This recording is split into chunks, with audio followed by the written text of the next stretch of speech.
Hey everybody, happy Labor Day weekend. It's Tony Robbins, and I just wanted to send out a little video message. By the way, I'm here in Fiji. It's a rough life. I'm doing 2 back-to-back seminars, but doing it here makes life not feel like much labor. But I got here because I had the privilege of stumbling upon a fundamental principle in my youth, and that principle was taught to me by my original teacher, and his name was Jim Rohn. And Jim taught me when I was just 17 years old that in life, there's only one way for you to really truly have your labor be fulfilling. You have to align with what's most important to you, what you really believe in, what's meaningful for you.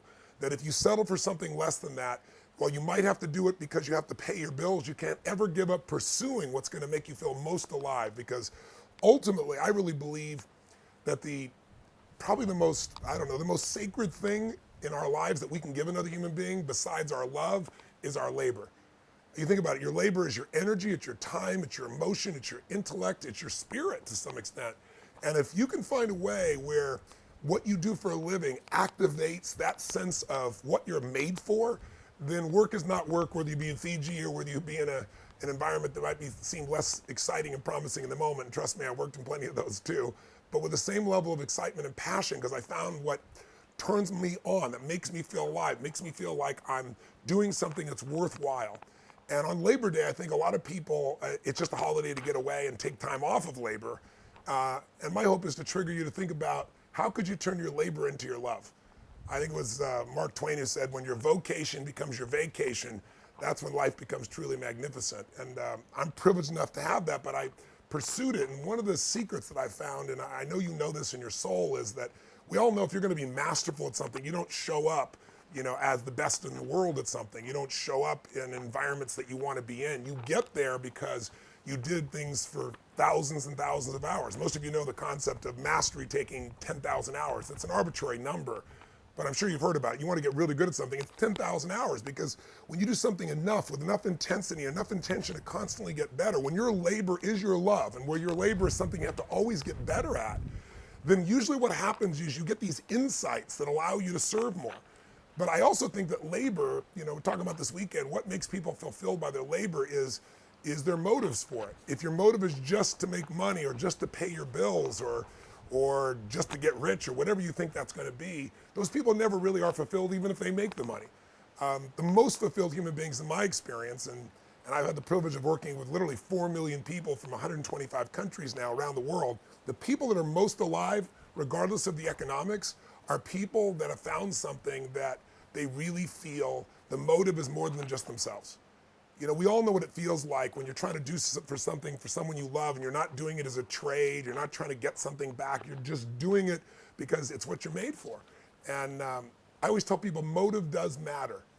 That if you're just doing something for yourself, there's nothing wrong with that because life supports whatever else supports life. If you're part of life and you're trying to do something that's going to make your life better, I think the universe, God, whatever proper term for you, whatever your belief system is, infinite intelligence gets connected to you and it gives you insights.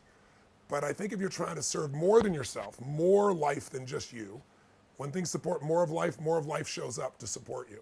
And that might sound kind of airy-fairy, but it's my experience. When you're trying to support your family, when suddenly I had 4 kids, 3 of them overnight, my life changed, my intellect changed, my abilities changed because I was trying to serve something more than just me. When I started really focusing on how to serve a community and then a country and then humanity, as corny as it may sound, you get insights you won't get when you're just trying to somehow, make your labor happen or get the job done. So labor could be love, and it isn't for most people. Most people, I think, are unhappy in their life because they look at labor as work. They look at it as, why should I have to effort so much? And in my experience, effort is the reward. If you are doing something you love, it's there. So if you don't have it, you might say, Tony, that's all wonderful. You're in Fiji and you do what you love and I don't have that. Thanks so much for giving me the lecture. I'm not coming from that place. I'm coming from the place of saying you can discover something that you're really passionate about, but in order to do it, you got to get out of the story of what you can't do and you got to put yourself on the line. I mean, so many people right now, this Labor Day, are out of work. And when you don't have the privilege to be able to work, you start realizing that work really is a privilege. And most of us know that 2/3 of the planet's living on $2 a day. So no matter how difficult our life may be, most of us, our worst challenge is somebody else's greatest dream. And I think it starts with the gratitude for what we already have. It starts with understanding that what's wrong is always available, but so is what's right. And if you and I can figure out what's right with what we do, if we can start where we are and enjoy that labor, everything changes. I'll give you a silly example, kind of a funny story. I had some partners in business when I was just, oh gosh, I think I was 18 years old, 19 years old. And one of them, they're both good friends of mine still, but one of them kind of called out to me, and they're Harvey and Marilyn Diamond. If you ever read the books Fit for Life, they were my partners before that book was written, and I kind of helped them build that business up initially. And it was a health business, and I believed in it, I was passionate about it. And Harvey and Marilyn got involved with a particular guru that they really believed in India. And gradually they started to decide that what they were going to do is they were going to do this chant in the seminars we're doing, which were seminars on how to become in a peak state of fitness and health. And we were doing them for successful business people those days in Beverly Hills and West Los Angeles and a couple other areas. And I was concerned that they were now going off to India to have these spiritual experiences, and they were going to come back and they were going to try and convert people to some form of spirituality. Whether it was right or wrong didn't matter, just it wasn't what we were in business for. And I wanted to change people's lives with health. So being a young kid and thinking you have all the answers, I went to India with one thing in mind. I'm going to make sure that I have a conversation with a guru and he straightens my partners out so they understand that their labor is a gift and they need to give their labor separate from their spiritual beliefs. So I go off on this journey and I go to India. And I stay outside this ashram because I'm not a follower of this thing. And they're in the ashram and I go have my meals. And one day I come back from having this meal and this little monk comes up to me. And the monk says, excuse me, I've not met you. I introduce myself and he says, what are you here for? I said, well, I'm here to see the guru. I want to have a meeting. And if you know anything about India, you don't just have a meeting with a guru. People come for 5 or 7 years and don't get such meetings. And I said, I'm here to get his help to straighten something out. It's very important with some of his followers. And the man said, well, I haven't seen you at Seva. And I said, what's Seva?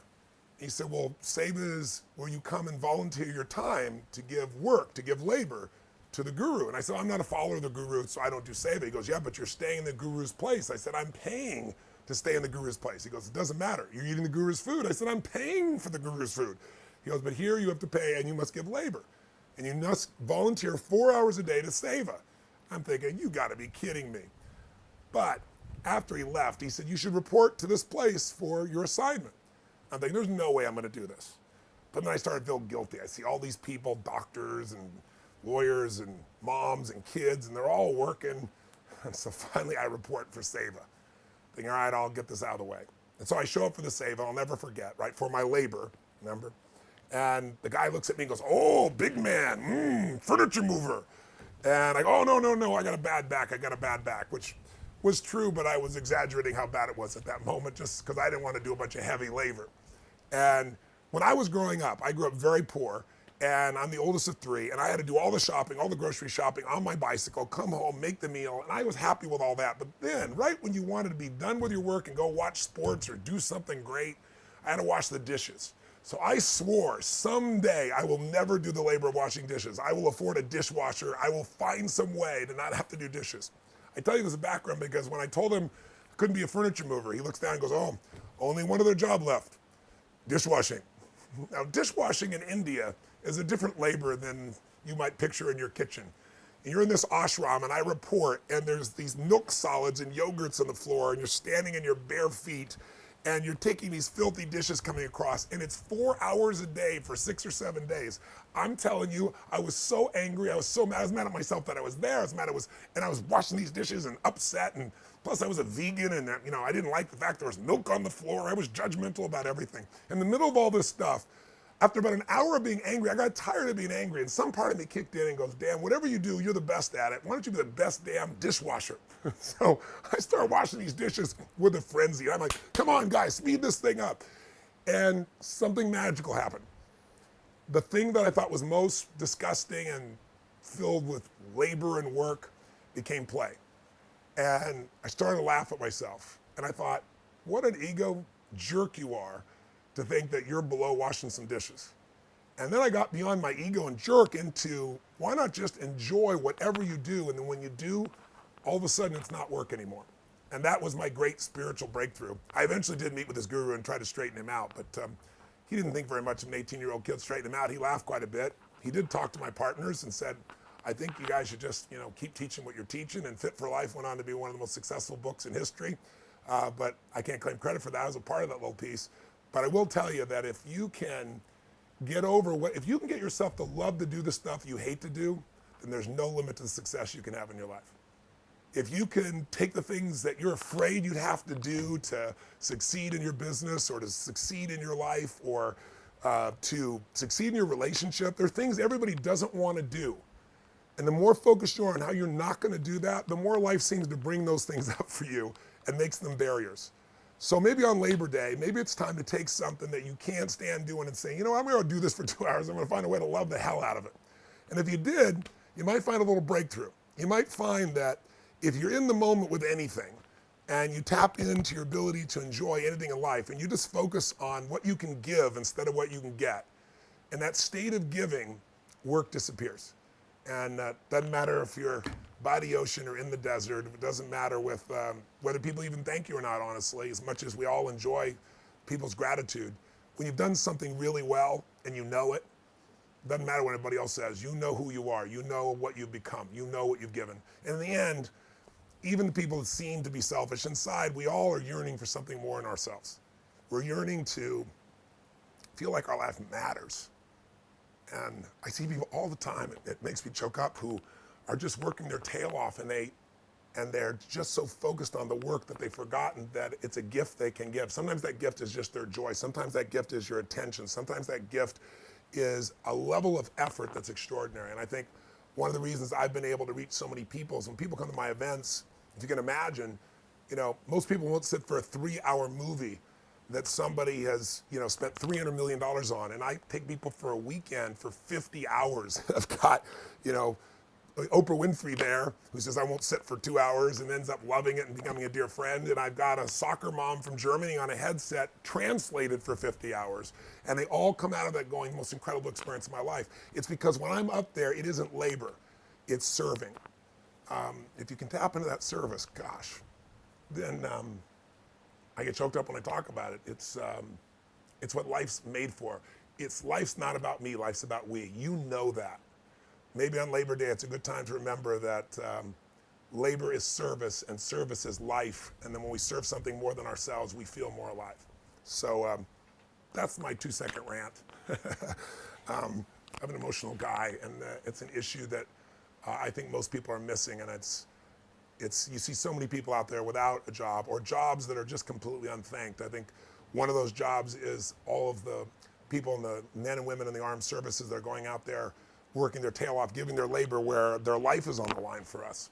And I hope maybe on Labor Day you'll think about some of those people too. So here's what I'd like to offer you if you'd like more than just my initial rant. Obviously, I'd love to coach you, and I have a whole series of products and services and seminars that do that. But for Labor Day, for 4 days, we have a little special I'd like to offer you, which is my original Personal Power 2, the most successful personal achievement program of all time.